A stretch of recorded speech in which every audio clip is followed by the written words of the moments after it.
Morning students, welcome back to our English lecture. In last lecture we have seen chapter 3.1 Silver Poem. Now today we are going to see chapter 3.2 Reading Work of Art. अब क्या है ये art के ऊपर है, craft के ऊपर है, ड्राइंग के ऊपर ये चैप्टर है।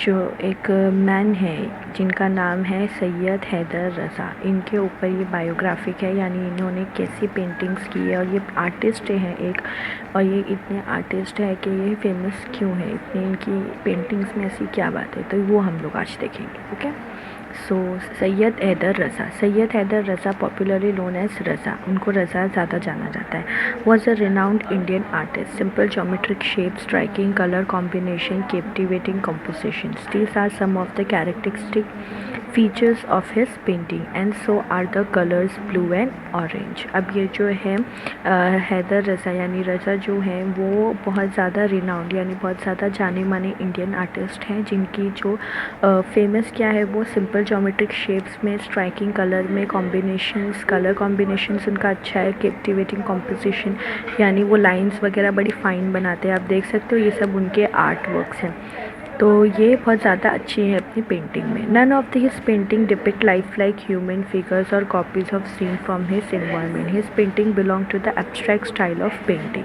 और इनकी पेंटिंग में आपको कोई ह्यूमन नहीं दिखेगा या कोई नेचर नहीं दिखेगा, पहाड़, सन, कोई आदमी औरत नहीं दिखेंगी। इनकी पेंटिंग में हमेशा तुमको कलर्स और जो हाई लेवल की पेंटिंग होती है जिसमें कलर कॉम्बिनेशन होता है, इसमें अलग स्टाइल होती है, वो दिखेगी। Such paintings are not inspired by any external factors, और ये जो पेंटिंग है वो किसी से इंस्पायर्ड नहीं होती है, जो पेंटर है वो खुद बना सकता है। They originate when the artist try to peep into his own inner mind, और ये कैसे ओरिजिनेट, अभी पेंटिंग बनाने के लिए हमको एक इंस्पिरेशन चाहिए होती है, यानी कुछ चीज़ें देखने को चाहिए होती है या किसी तरीके का इंस्पिरेशन चाहिए होता है, बट इनकी पेंटिंग के लिए इनको अपने अंदर का इंस्पिरेशन यानी अपने खुद के अंदर झांकना पड़ता है, अपने खुद के माइंड में देखना पड़ता है, ना कि वो बाहर से कोई चीज़ें का अडॉप्शन लेते हैं। They are made by arranging circle, triangle, square, rectangle, lines, dots in different composition using effective techniques of applying paint, attractive color combination, achieving balance in some places and creating imbalance in other places.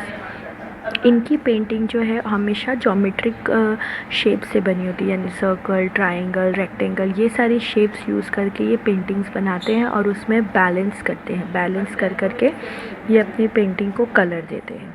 Raza found his painting through his study of Indian art and its heritage, cultural context and philosophy. अब ये जो रज़ा है ये अपनी painting को पुराने ज़माने का रूप देना चाहते हैं, यानी जो पुराने ज़माने से पेंटिंग चली आ रही है ज्योमेट्रिक शेप्स में, अलग अलग कलर्स में, तो वो उसको जारी रखना चाहते हैं, ना कि मॉडर्न टेक्निक्स को अपनाना चाहते हैं। His pictures seem to radiate peace and life at the same time. We realize that the painting is a visible form of very deep thought. अब हमको पता है जब हम पेंटिंग देखते हैं तो उसको हमको देख के कुछ ना कुछ डीप थाट आता ही है, और पेंटिंग भी यही होती है, जब आप पेंटिंग देखोगे तो आपको वो एक स्टोरी कन्वे करती है, तो वही उनका मानना है। We are very few abstract painting communicate with the viewer as much as Raza's do. अब बता रहे हैं कि कोई ज़्यादा पेंटर्स की जो पेंटिंग है वो हमारे साथ कम्युनिकेट नहीं कर सकती जितनी इनकी पेंटिंग करती है। आप देख रहे हो ये पेंटर है, बैठ के पेंटिंग बना रहे हैं। Raza was born in a small village in Madhya Pradesh. अब वो कहाँ पर हुए थे? मध्य प्रदेश में। He began to paint from the age of 12th year की एज से उन्होंने अपनी पेंटिंग स्टार्ट कर दी थी। He studied art at the Chitrakala Mahavidyalaya eight Nagpur, यहाँ पर उन्होंने अपनी फर्स्ट पेंटिंग स्टार्ट करी थी। And then at the J school of art in Mumbai, later he went to France to study art. उसके बाद वो जे स्कूल में आके मुंबई में पढ़े, उसके बाद वो फ्रांस चले गए अपने आर्ट को कंटिन्यू करने। After a few year he decided to settle in France, फिर वो फ्रांस में सेटल हो गए। हिज वाइफ वॉज फ्रेंच, और इनकी वाइफ जो है वो फ्रेंच है। He won many national and international award. He was honoured with all the 3 Padma award, Padmashri, Padma Bhushan and Padma Vibhushan. अब ये जो है इनको तीनों अवार्ड्स मिल चुके हैं, पद्माश्री, पद्मा भूषण, पद्मा भूषण और पद्मा विभूषण, यानी ये जो इंडिया का सबसे फाइनेस्ट सबसे बेस्ट अवार्ड जो होता है वो भी इनको तीनों अवार्ड मिल चुका है। With all the awards and honor, his painting were exploring a spiritual, metaphysical path. Gradually, the bindu or point come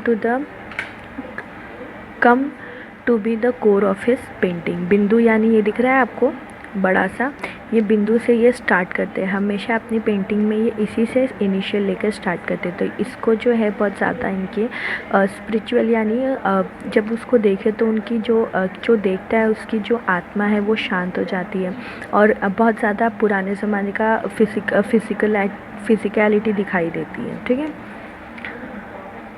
My work is my own inner experience and involvement with the mysteries of nature and form which is expressed in color, line, space and light। और उनका क्या बोलना है कि उनका जो work है यानी उनका जो काम है वो उनकी खुद की अंदर के एक्सपीरियंस के ऊपर है और ये ज़्यादातर क्या इन्वॉल्व करती है, मिस्ट्रीज़ यानी यू कैन से कि हमको उसका मिस्ट्री हम लोग क्लाइमैक्स बोल सकते हैं कि हमें भी नहीं पता, अनसॉल्व मिस्ट्रीज। ऐसा उनकी पेंटिंग में जो है वो नेचर और कलर ये सब मिलजुल कर एक मिस्ट्री बताते हैं। Some time an artist thought appear to be too complex or even complicated when they are expressed through word. For him the effective medium of communication is his work। अब कोई artist को बात करने में या बोलने में बहुत ज़्यादा दिक्कत होती है, तो ये क्या बोलते हैं, मेरे लिए मेरा काम यानी मेरा बोलना ही, कम्युनिकेट करना ही मेरी पेंटिंग है, यानी मैं कम बोलता हूँ, अपनी पेंटिंग से ज़्यादा कम्युनिकेट करता हूँ।